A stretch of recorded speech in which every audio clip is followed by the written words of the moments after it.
Stop लगा दिया है। पिछले कई दिनों से आप इस कानून के विरोध में देश के कई शहरों को उबलता देख रहे होंगे। सामान्य वर्ग का आक्रोश भड़का हुआ है। सरकार की सफाई के बावजूद गुस्से की आग नहीं बुझी और इस बीच सुप्रीम कोर्ट ने आज एक फैसला दिया, कुछ टिप्पणी की जिसे एक वर्ग अपने लिए जीत मान रहा है तो दूसरा पक्ष इसे केंद्र सरकार के लिए झटका बता रहा है।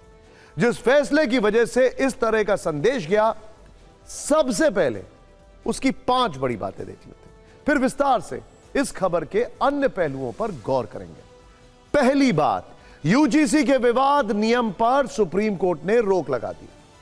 दूसरी बात, नए नियम की भाषा स्पष्ट नहीं है, इसे संशोधित करने की जरूरत है। तीसरी बात, केंद्र प्रतिष्ठित विशेषज्ञों की एक कमेटी बनाए जिसमें शिक्षाविद, न्यायविद और सोशल इंजीनियर शामिल हों, वो जांच करेंगे। चौथी बात, केंद्र को याचिकाओं में उठाए गए मुद्दों पर विचार करना चाहिए। पांचवी बात, फिलहाल 2012 का यूजीसी नियम लागू रहेगा। यह कहते हुए सीजेआई ने केंद्र सरकार और यूजीसी को नोटिस जारी कर दिया। अब अगली सुनवाई 19 मार्च को होगी। अदालत का यह फैसला सामान्य वर्ग के लिए बड़ी जीत है क्योंकि वो सड़कों पर उतरकर नए नियम का विरोध कर रहे थे। लेकिन सवाल जीत हार का नहीं, बल्कि इस नियम को लेकर सुप्रीम कोर्ट ने जो टिप्पणी की वो बहुत गंभीर। आने वाले समय में इसका क्या दुष्प्रभाव हो सकता है, कैसे ये नियम समाज के लिए विभाजनकारी हो सकता है, यह चिंता इन टिप्पणियों में साफ दिखाई दी। सीजेआई जस्टिस सूर्यकांत और जस्टिस जॉय माल्या बागची की पीठ में इस मुद्दे पर सुनवाई। कोर्ट ने कहा कि अगर हम दखल नहीं देंगे तो इसके खतरनाक परिणाम होंगे, समाज में विभाजन होगा। ऐसा ना हो कि अमेरिका जैसे हालात बन जाएं जहां अश्वेत और श्वेत अलग अलग स्कूलों में पढ़ते थे। भारत की एकता हमारे शिक्षण संस्थानों में दिखनी चाहिए। आप स्कूल और कॉलेजों को अलग थलग नहीं रख सकते हैं।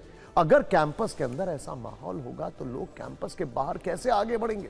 संविधान में राज्यों को एससी और एसटी के लिए कानून बनाने का अधिकार है, लेकिन कानून में भेदभाव नहीं होना चाहिए।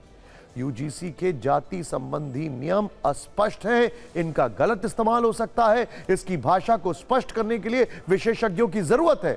ज्यादातर राज्यों में, यहां तक कि विधायिका ने भी महसूस किया है कि अब आरक्षित कमेटी के अंदर भी लोग अमीर और गरीब बन गए। समुदायों को ग्रुप्स में बांट दिया गया।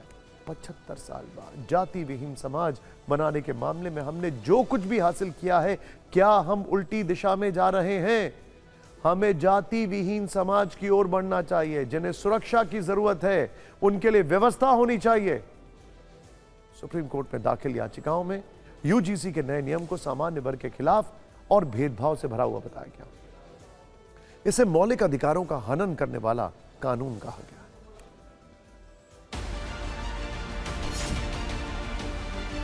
यूजीसी की ओर से बनाए गए नए नियमों पर सुप्रीम कोर्ट ने रोक लगा दी है। केंद्र सरकार को इस मामले में नोटिस जारी किया गया है और यूजीसी से भी जवाब तलब किया गया है। तो डिस्क्रिमिनेशन हर जगह होता है। इस तरीके की चीज़ें और एग्जाम्पल हमने अपनी पिटीशन में दिए थे। इस चीज़ को सर्वोच्च न्यायालय के मुख्य न्यायाधीश ने अप्रिशिएट किया और माना कि जातिगत भेदभाव को लेकर जिस तरीके का रूल यहाँ रखा गया है वो गलत है। आज यहाँ सर्वोच्च न्यायालय के मुख्य न्यायाधीश ने कहा कि आप मुझे ये बताइए कि अगर कोई जनरल कास्ट का व्यक्ति होता है तो उसके लिए क्या प्रोविजन है। इस बात पे जो एएसजी थे उनके पास कोई जवाब नहीं था। आज ग्रेविटी कितनी ज़्यादा है इस चीज़ की कि सर्वोच्च न्यायालय के मुख्य न्यायाधीश को ये बात बोलनी पड़ी कि आपको कमेटी फॉर्म करनी चाहिए रूल्स बनाने के लिए। तो इससे पता चलता है कि जो रूल्स हैं उसके अंदर खामियां इतनी हैं कि उसको ठीक करने के लिए आपको कमेटी फॉर्मेशन की जरूरत पड़ेगी। आज माननीय सुप्रीम कोर्ट ने जो यूजीसी रेगुलेशंस नए नियम पास किए गए हैं उस पर सुप्रीम कोर्ट ने रोक लगाई है, उसको एबियंस में रखा है और सुप्रीम कोर्ट ने अपनी पावर्स को एक्सरसाइज करते हुए अंडर आर्टिकल 142 जो यूजीसी रेगुलेशंस 2012 हैं उनको इन ऑपरेशन किया, उनको प्रभावी किया। केंद्र सरकार से जवाब मांगा है, केंद्र सरकार अपना जवाब देगी, फिर मामला आगे बढ़ेगा। देखिए, 2012 के नियम की जगह यूजीसी ने 13 जनवरी को नया नियम लागू किया था। कोर्ट ने कहा है कि फिलहाल पुराना नियम जारी रहेगा। तो सवाल है कि 2012 का नियम क्या कहता है? 14 साल पहले यूजीसी ने हायर एजुकेशनल इंस्टीट्यूशंस में समानता को बढ़ावा देने और भेदभाव को रोकने के लिए नियम बनाए थे। पुराने नियम जाति, धर्म, लिंग और भाषा सहित सभी प्रकार के भेदभाव पर लागू होते थे। कोई भी उच्च शिक्षण संस्थान SC ST कैटेगरी के छात्रों के साथ भेदभाव नहीं कर सकता। 2012 के रेगुलेशन में इक्वल अपॉर्चुनिटी सेल और एंटी डिस्क्रिमिनेशन ऑफिसर की नियुक्ति का प्रावधान है। संस्थानों को भेदभाव की शिकायत मिलने पर 60 दिन के भीतर फैसला करना होता है। छात्र या छात्र के अभिभावक लिखित तौर पर एंटी डिस्क्रिमिनेशन ऑफिसर के पास शिकायत कर सकते हैं। जांच रिपोर्ट के आधार पर दोषी छात्र, शिक्षक या कर्मचारी के खिलाफ कार्रवाई की सिफारिश की जाती थी। कई एक्सपर्ट्स मानते हैं कि 2012 का नियम एक्शन के लिहाज से थोड़ा लचीला था। उस नियम में कार्रवाई का भाव कम और सुझाव का भाव ज्यादा था। रोहित वेमुला और पायल तडवी के परिवार वालों ने पुराने नियम को और सख्त बनाने के लिए सुप्रीम कोर्ट में अपील की। उनकी ही याचिका पर कोर्ट ने केंद्र से नया नियम बनाने को कहा, लेकिन जब यूजीसी का नया नियम सामने आया तो उसमें सामान्य वर्ग को भेदभाव दिखा। नए नियम में ST SC OBC को तो जातिगत भेदभाव से बचाने का प्रावधान था, लेकिन सामान्य वर्ग की सुरक्षा का प्रावधान नहीं था। झूठी शिकायत पर भी कोई एक्शन नहीं। इस पर विरोध शुरू हुआ और मामला सुप्रीम कोर्ट पहुंचा। सर्वोच्च अदालत ने भी नए कानून की भाषा देखकर माना कि इसमें दुरुपयोग और भेदभाव की संभावना है। खुद बीजेपी के अंदर से आवाज उठ रही थी। कोर्ट के फैसले के बाद राजनीतिक रिएक्शन भी आए। BSP प्रमुख मायावती ने सोशल मीडिया पर लिखा, सामाजिक तनाव का वातावरण नहीं होता अगर यूजीसी नए नियम को लागू करने से पहले सभी पक्ष को विश्वास में ले लेती और जांच कमेटी में भी अपर कास्ट समाज को उचित प्रतिनिधित्व दे देती। समाजवादी पार्टी के अध्यक्ष अखिलेश यादव ने लिखा, कानून की भाषा भी साफ होनी चाहिए और भाव भी।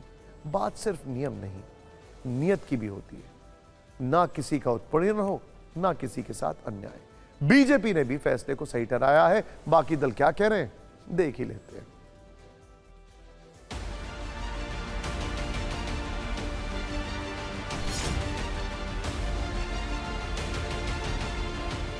तो हमने 2012 के रेगुलेशन से क्या सीखा? और जब हमारा संविधान कहता है कि हम कहीं भेदभाव नहीं कर सकते, तो संविधान और जो हमारे तमाम कानून हैं उसके बाद भी भेदभाव होता, अन्याय होता है समय समय पर। नरेंद्र भाई मोदी भारत में कभी विभेद की राजनीति नहीं की है। समाज को पहले से अपराधी मान करके ये कानून आ रहा था और सुप्रीम कोर्ट ने कहीं न कहीं देखा कि इससे टकराव पैदा होगा और कुछ ना कुछ कमी पाई तो स्थगन आदेश किया। और इसके बाद मैं सुप्रीम कोर्ट को धन्यवाद देना चाहता हूं कि उसके कारण, इस कानून के कारण जो हमारा सामाजिक ताना बाना बिल्कुल बिगड़ने जा रहा था, उसको बचाने का काम सुप्रीम कोर्ट ने किया है। मैं माननीय सर्वोच्च न्यायालय को धन्यवाद देना चाहूँगा कि जो समाज के अंदर भारतीय जनता पार्टी की सरकार आपसी भाईचारा खराब करने के लिए बंटवारे का काम कर रहे थे, पहले हिंदू मुसलमान को लड़ाना, अगड़ा पिछड़ा करना, दलित करना, और पूरी तरीके से इन लोगों ने जो काम किया है, मुझे लगता है कि ये बहुत ही दुर्भाग्यपूर्ण रहा है। इस संबंध में माननीय न्यायालय के द्वारा दिए गए किसी आदेश पे कोई टिप्पणी की आवश्यकता नहीं। जो आदेश होगा उसका सरकार पालन करेगी। ये जो यूजीसी गाइडलाइन अनकॉन्स्टिट्यूशनल इलीगल था, जो हुआ तो अच्छा हुआ, वो तो हम लोग का बात ही था। सुप्रीम कोर्ट ने अगर इसको स्वीकार किया तो आगे निर्णय में इस बात का ध्यान रखना, भरोसा रखना चाहिए कि सुप्रीम कोर्ट के किसी भी निर्देश का पालन किया जाए। अब सुप्रीम कोर्ट से स्टे लगा है तो गवर्नमेंट को दोबारा से डिस्कस करना चाहिए, पक्ष विपक्ष सबको बैठना चाहिए, स्टैंडिंग कमेटी में दोबारा जाना चाहिए, लॉ को बेहतर तरीके से डिफाइन करना चाहिए